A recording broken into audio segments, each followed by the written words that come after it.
Hi friends, welcome to my channel unique thoughts. భార్య భర్తతో ఇలా అంటుంది. ఏమండి, ఆపరేషన్ గది నుంచి అలా పరిగెత్తుకుని వచ్చేసారు? అప్పుడు భర్త చెప్తాడు. అక్కడున్న నర్సు మాటి మాటికి కంగారు పడవద్దు, ధైర్యంగా ఉండండి, ఇది చాలా చిన్న ఆపరేషన్ అంటూ ఉంది. అప్పుడు భార్య, అందులో తప్పేముంది, నీకు ధైర్యం చెప్పిందిగా. అప్పుడు భర్త చెప్తాడు, ఆమె ధైర్యం చెప్పేది నాకు కాదు, నాకు ఆపరేషన్ చేయబోతున్న డాక్టర్కి. ఈ మధ్య ఒంట్లో బాగుండడం లేదని డాక్టర్ దగ్గరకు వెళ్తే కారు బైకు పక్కన పెట్టి సైకిల్ మీద ప్రయాణం చేయండి అని చెప్పారు. మీకు తెలిసిన ఎవరైనా సైకిల్ను బాగా నడిపే డ్రైవర్ ఉంటే నాకు చెప్పగలరు. జీతం నెలకి 500-600 పర్వాలేదు. చిన్నప్పుడు కప్పలను రాళ్లతో కొడుతుంటే నీకు మూగ పెళ్ళం వస్తుందిరా అని భయపెట్టేవాళ్ళు. కానీ ఇప్పుడు అనిపిస్తుంది, కొట్టి ఉంటే బాగుండేది కదా అని. బాబాయ్కి అబ్బాయికి మధ్య సంభాషణ.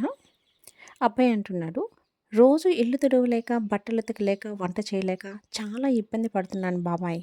ఏదైనా మంచి సంబంధం ఉంటే చెప్పండి, పెళ్లి చేసుకుంటాను అని అబ్బాయి అంటాడు. అందుకు బాబాయ్, ఇవన్నీ చేయలేకనే కదరా అబ్బాయి, నేను ఈ మధ్యనే విడాకులు తీసుకున్నాను అని అంటాడు.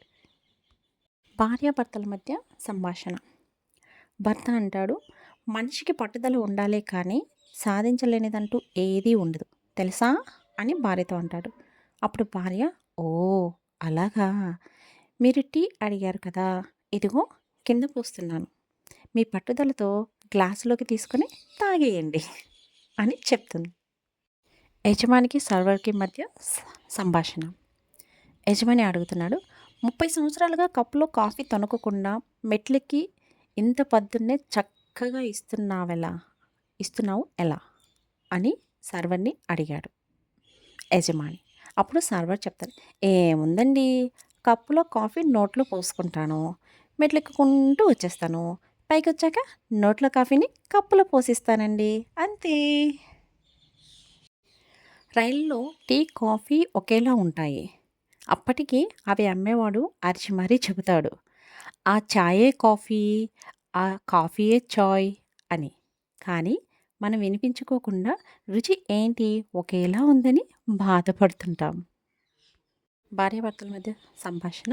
భార్య అడుగుతుంది, ఏమండి, నేను ఈ డ్రెస్లో ఎలా ఉన్నాను? భర్త, చాలా బాగున్నావు. భార్య, ఈ మధ్య తెల్లగా అయ్యాను కదా? భర్త, అవునే, నిజంగా బాగా రంగు తేలావు. భార్య, ఏమండి, ఈ వారంలో సన్నగా అయ్యాను కదండి? భర్త, నీ బొందే, నీ బొంద, ఇక అబద్ధాలు చెప్పడం నా వల్ల కాదు అంటాడు. భార్య, ఏమండి, నిన్న మీ పింక్ షర్ట్ ఇస్త్రీ చేస్తున్నప్పుడు కాలిపోయిందండి. భర్త, పోన్లే, అలాంటిది ఇంకోటి ఉందిగా, అది వేసుకుంటా అంటాడు. భార్య, నాకు గుర్తుందండి, అందుకే అందులో మొక్క తీసి కాలిపోయిన చొక్కాకు అతికి వేశాను.